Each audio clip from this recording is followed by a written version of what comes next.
Hello friends, I am mega Sharma and I am second year MBS student. Friends, आज के इस video में मैं आपको ये बताऊंगी कि नीट में केमिस्ट्री में 180 आउट ऑफ 180 कैसे स्कोर करें, कौन कौन से फैक्टर जो हमें फॉलो करने चाहिए जिससे हम केमिस्ट्री 180 आउट ऑफ 180 स्कोर कर सकें। फ्रेंड्स, सबसे पहले आप क्लास में लेक्चर को अच्छे से ले, उसके बाद आपने जो नोट्स बनाए उसे घर आके उन नोट्स को अच्छे से पढ़ो। इसके बाद उस टॉपिक से रिलेटेड NCERT पढ़ो। NCERT में जो इम्पोर्टेंट है उसको हाईलाइट करो अच्छे से। इसके बाद आप इस टॉपिक की DPP करो, क्योंकि जब अपन जो टॉपिक पढ़ते हैं उससे रिलेटेड जब क्वेश्चन लगाते हैं तो वो टॉपिक अपना बहुत अच्छा क्लियर हो जाता है। जब आपका चैप्टर कंप्लीट हो जाए उसके बाद आप मॉड्यूल लगाओ। मॉड्यूल में ये ध्यान रखना कि नीट बेस्ड क्वेश्चन हो, जिससे आपकी अच्छी प्रैक्टिस हो और जिससे आप नीट में अच्छे से स्कोर कर सको। इसके बाद आप लगाओ PYQ नीट के में बहुत इंपॉर्टेंट है। PYQ बहुत बार एग्जाम में ना सेम रिपीट हो जाते हैं। एटलीस्ट रिपीट नहीं होगा तो आपको पता चलेगा किस चैप्टर से कैसे क्वेश्चन आते हैं, जिससे आप नीट में अच्छे से स्कोर कर सकेंगे।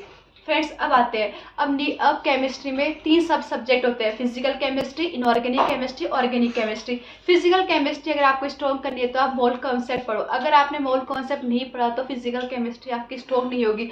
फिजिकल केमिस्ट्री का बेस मोल कॉन्सेप्ट है।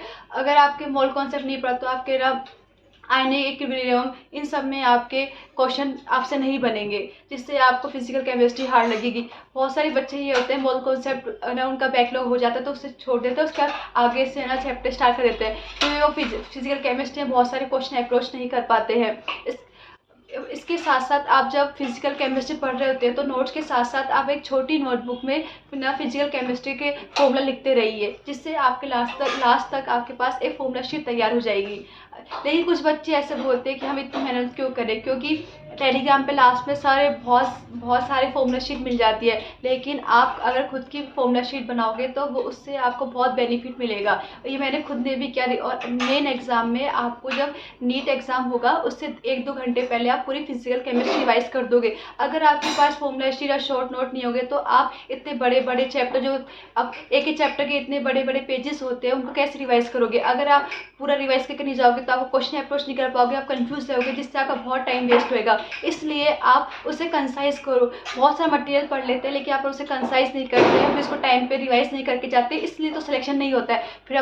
फिर बच्चे ड्रॉप पे ड्रॉप दिए जाते हैं।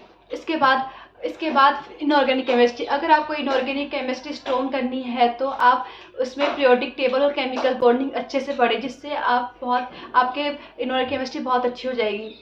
इनऑर्गेनिक केमिस्ट्री में NCERT पढ़िए। NCERT को एटलीस्ट 5 to 6 टाइम पढ़िए, उसमें इंपॉर्टेंट उसको हाईलाइट करो। जो लर्न करने की उसे निमोनिक से लर्न करो।